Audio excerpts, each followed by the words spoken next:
Alors moi, je m'appelle Corinne Cousin, je suis bénévole et trésorière de l'association Assemblage qui est née au mois de décembre 2019.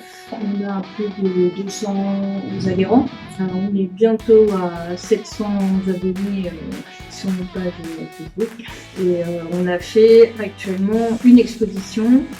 Et puis, on a ouvert une galerie éphémère, ce qui était autorisé pour le mois de décembre. Donc la première expo était au mois de février, juste avant le confinement. Et la galerie était du coup tout le mois de décembre, un petit bout du mois de janvier. Nous, notre but de l'asso, c'est de promouvoir les artistes, quels qu'ils soient, et de faire des expositions qui ne soient pas, comme toutes les expositions, on va dire, c'est-à-dire qu'il y a un mélange artistique des arts visuels, des arts vivants, de la musique, du théâtre, de la projection, de films de court-métrage, de films d'animation, des ateliers. Et on souhaite être ouvert à tous les publics, donc quels qu'ils soient, de tous les âges et social aussi. Pour l'instant, on a bien gazé sur la première expo.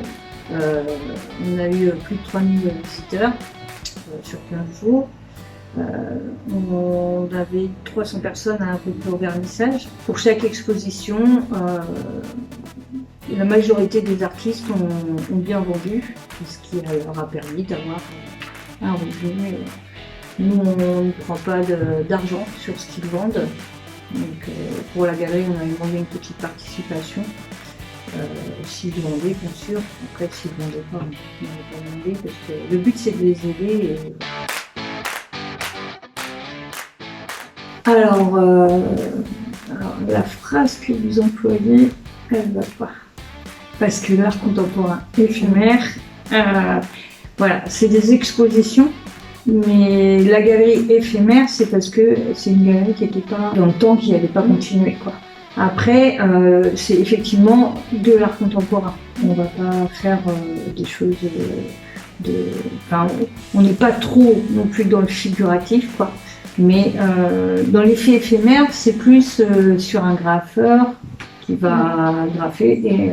Et normalement, le but du graphe, c'est aussi quelqu'un qui repasse par-dessus. Enfin, voilà, mais non, c'est des choses qui tiennent. C'est des peintures, des photographies, c'est des choses qu'on va mettre chez soi et qui, au contraire, dureront au fil du temps. Et en général, on ne s'en lasse pas. Donc, c'est ça qui est bien, quoi. Nous, on est plus dans l'art contemporain, effectivement. L'année a été un peu compliquée quand même, pour tout le monde. Mais du coup, là, on a d'autres choses qui sont en prévision. Donc, peut-être au mois d'avril, une porte ouverte avec un des viticulteurs de Torrey-la-Rochette qui nous propose au cours de cette porte ouverte de faire une exposition de différents artistes. Ensuite, on va travailler aussi avec Nathalie de Gouberville, c'est-à-dire le château de Rochambeau. On va faire une exposition de quelques artistes un peu plus sur le thème de Rochambeau. Ils ont à travailler sur ce thème-là un petit peu. Parce qu'il va y avoir des Américains qui vont venir, voilà, il y aura une pièce de théâtre, il y aura plein de choses. On travaille aussi en collaboration avec la librairie de la Maison de la Presse à Vendôme, qui lui nous présente tous les 3 à 4 mois de différents artistes.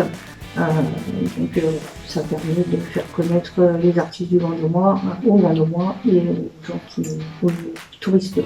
Après, on a un très gros projet qui est un projet, mais normalement ça tend à se faire, c'est-à-dire qu'on va faire une grosse expo au niveau du Grand Manège avec 15 artistes visuels et puis du coup on va proposer des concerts pendant un mois.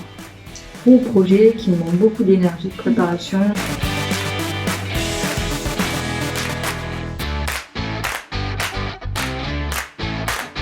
Tout à fait. Plus pas les artisans en fait. Ça va être les producteurs locaux. On veut bien laisser la part aux artisans, par exemple tout ce qui est poterie, mais plus sur les artistes. On a l'exemple de Romain Coudray, qui en fait n'était pas du tout connu. On a aidé un peu Romain dans le sens où on a eu un de nos partenaires qui est le roi Merlin de Tours Nord qui nous a offert des cadres. On a fait faire avec l'argent qu'on avait des dons des personnes des Vendômois et d'ailleurs. Les cadres parce que ça coûte cher aux artistes, quoi. Pour pouvoir acheter, il faut vendre. Et donc, pour pouvoir vendre, il faut être exposé. Et pour pouvoir exposer, il faut avoir des cadres. C'est un peu compliqué pour les artistes. Et nous, on essaie de pallier à tout ça. Un artiste, c'est rarement quelqu'un de très communicant. Nous, notre but, c'est vraiment de faire de la diffusion, travailler beaucoup sur la communication. Donc, on a eu la chance d'être interviewé par Tilt, qui est une émission Tourangelle. On a la chance d'avoir le petit Vendée-moi qui nous suit, la Nouvelle République. Puis voilà, puis au niveau grosse communication, sur l'année 2020, pendant le confinement, on a quand même on a donné l'idée à Émeric Rouillac, le commissaire-priseur, de faire une vente aux enchères qui s'appelait Soutien un artiste, qui a récolté 212 000 € en tout, qui a permis aux artistes soit de vendre leurs œuvres. Donc il y a eu Romain, un autre photographe aussi, Sébastien Carr, il y a eu Sébastien Allemand, qui sont des artistes qui ont adhéré à notre asso.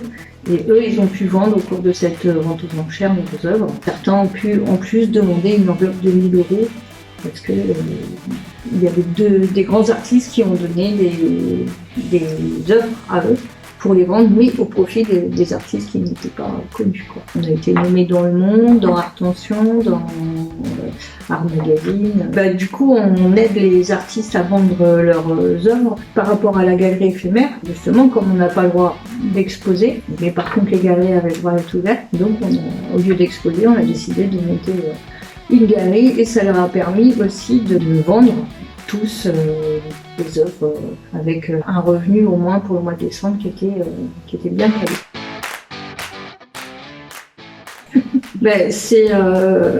Les valeurs, c'est l'entraide, c'est amener les gens à l'art, enfin les faire sortir de la télé. En faisant des spectacles pour les enfants, on les amène à l'exposition où ils ne seraient pas allés spécialement. Et il y a toujours les petits mots qu'on a eu dans le livre d'or et tous les enfants qui ont dit c'est génial, pour HBO, j'aimerais bien dessiner comme HBO. Enfin, on sent que ça donne un élan pour ça, pour l'art. À la base, je suis quand même infirmière en psychiatrie. Pour moi, c'est le meilleur antidépresseur. On peut soigner avec l'art. On a l'art-thérapie. On fait vraiment du bien. Expliquer aux gens qu'une œuvre d'art, c'est pas comme on peut voir dans certains magasins avec des reproductions qui sont reproduites à 100 000 exemplaires. Ça, vous l'aurez chez tout le monde. L'avantage avec les œuvres d'art, et nous, on essaie de demander aux artistes, au moins, comme ils sont des artistes émergents, de proposer tant qu'ils le peuvent, tant qu'ils sont pas en galerie, proposer des œuvres à des prix raisonnables, de façon à ce que les personnes puissent souffrir des originaux. Et d'avoir un original, ça donne pas la même valeur que quelque chose qui est reproduit à 100 000 exemplaires. Émotionnellement, vous communiquez avec l'œuvre chaque jour que vous la voyez, c'est différent.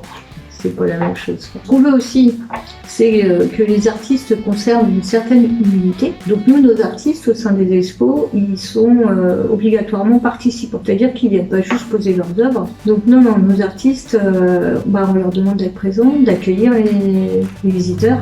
Et ça, c'est quelque chose d'énorme pour les visiteurs, quoi, parce qu'ils peuvent communiquer avec les artistes. Donc bon, ils sont pas là tout le temps, parce que sur un mois, on essaie de les faire tourner. Et du coup, les visiteurs aiment beaucoup cette façon de faire, quoi. D'obliger les artistes en fait à se présenter, mais aussi à présenter les autres artistes. Donc c'est tout un travail psychologique à faire sur des gens qui sont quelquefois un peu timides. Ils s'aperçoivent eux-mêmes que déjà ils vendent plus, parce que ça personnifie l'artiste et par rapport à l'œuvre. Quand on a vu l'artiste, c'est différent. Et puis ils s'aperçoivent qu'ils aiment bien. On est sollicité par d'autres artistes et on ne peut pas prendre tout le monde. Nous, le but, c'est on a une décision collégiale au niveau de notre bureau. Et malheureusement, quelquefois, il suffit que ça ne plaise pas. C'est dur. Ça, franchement, ça fait mal au cœur, quoi. Mais bon, après, moi, je les renvoie sur d'autres assos qui seraient peut-être plus à même de les accueillir. Le but aussi de l'asso, c'est de travailler justement en collaboration. Donc là, pour la prochaine expo, on souhaite travailler avec Afrivision, avec Bruno Massardo qui fait du théâtre. Après, j'aimerais bien travailler avec Figure Libre. J'aimerais bien travailler aussi avec le Festival de guitare de Vendôme. Au sein de notre expo, de proposer à ces assos d'avoir une bonne vitrine, quoi, d'apporter un plus, quoi, pour notre expo. Les choses difficiles, c'est qu'il faut, en ces temps économiques, trouver des partenaires et de faire en sorte que, bon, on en a, hein, on a pas mal, on n'en a jamais assez, parce que plus on aura de sous et plus on peut faire des choses attrayantes pour le public du territoire vendômois et d'ailleurs. Mais globalement, c'est pas une asso d'amateurs. C'est plus des professionnels. Et pour les artistes, théâtre, concerts, tout ça, c'est pareil, quoi. Donc ça, il faut que le public comprenne que c'est un métier et que tout métier mérite ça. On ne peut pas tous faire du bénévolat. Moi, j'ai la chance de pouvoir et la volonté de prendre du temps pour faire ça, mais on n'est pas tous en capacité de le faire. Eux, c'est un métier, il faut les cacher. Donc il nous faut des partenaires, de montrer que l'attractivité de notre territoire, elle passe par là, quoi. Des images de Vendôme et du Vendômois très positives avec tout ça, quoi. Et que les gens ressortent avec le sourire dans les yeux, surtout avec le masque actuel.